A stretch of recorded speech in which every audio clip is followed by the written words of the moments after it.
Tatay, halika dito. Ayan guys, si tatay. Papunta na sa atin. Tinawag natin si tatay. Ako kasi. Parang may dala siya dito. Parang kalakal din. Kalakal po yan. Tatay! Bakit? Ano po yan? Pwede kayong makausap? Oo, bakit? Dikit ilagay lang natin to para marinig yung boses mo na. Dito ka sa gilid. Ko. Ay, alisin na yung tatay sa lamin. Ayan si tatay. Nakita kasi natin si tatay. May dalang bike. Tapos may mga ganito. Ano to tatay? Ang laman yan. Oo, ano po O yan? yung bag, saka inumin. Ano po bang ginagawa nyo? Nangangalakal po ba kayo? Nangangalakal, nakabenta ako kanina ng halaga 100. 100 po na pagbenta nyo po. Oo. Wala na din yung mga kalakal ni tatay. Binenta nyo na. Bininta ko na. 100. Pinagbenta nyo po.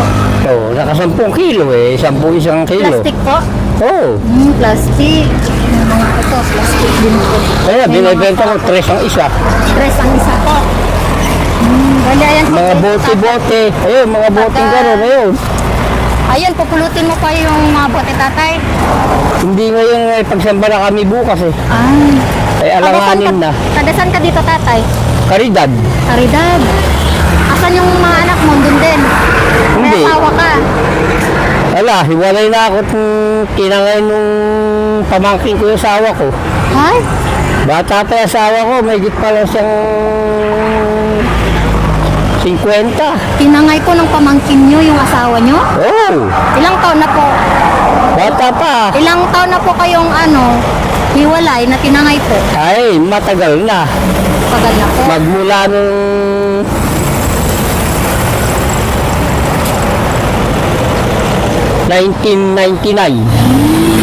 Wala po kayong naging anak. 4. Apat Puro po. babae. May pamilya na silang lahat. Bali napunta po sa inyo yung mga anak nyo nung naghiwalay po kayo sa kanya po. Iniwan ko sa kanila, tapos pinakulong pa ako. Bakit Matagal po? ako sa kulungan, 10 taon, 5 buwan ako sa kulungan sa Kalikid. Bakit po? Ano po Nilip ko raw yung anak kong pangalawa. Ah, Ay, hindi. Kasi pag nakulong ako, makakauwi sila, nagtakanan sila, nagpunta ng Tarlac. bali ilang taon ka po nakulong tatay? Ha? Ilang taon ka po nakulong? 10 taon, 5 buwan, 3 araw. Nagkaroon ako ng aral tungkol sa Biblia, yun. Patawarin mo ang nagkasala sa'yo, patatawarin ka rin ng Panginoon Diyos. Nagpatawad nyo na din po yung asawa nyo? Oo. Opo. Mabuti po yung Eh, tatay. tingnan mo, dito sa bisikleta na ito, 14 na aksidente. Hindi ako na ospital. Gas-gas pilay inaabot ko. So, buhay pa akong gano'n. Yung mga sumusuro sa aking motor, yun ang na-ospital. Talagang ginagabayan po kayo ng Panginoon. Eh, paano sumanap? Pinakikita ko naman sa Panginoon Diyos na sinusunod ko yung utos niya. Tatay, Ay, salamat sa Diyos. may bigas ako doon. Tara doon, sa kotse ko doon, no? Okay na, tatay? Tatay, Ay, salamat sa Diyos. Salamat po sa Diyos. Yan si tatay. Kaya pagtulong mo laging gagabayan ng Ama. Masasabi ko salamat sa mga pagtulong mo, yung pagtulong mo na yan. Sabi kasi ng Biblia, ang pagtulong sa kapwa, gawin mo kung kaya mo, huwag kang mag-alala at gagabayan kitang lagi.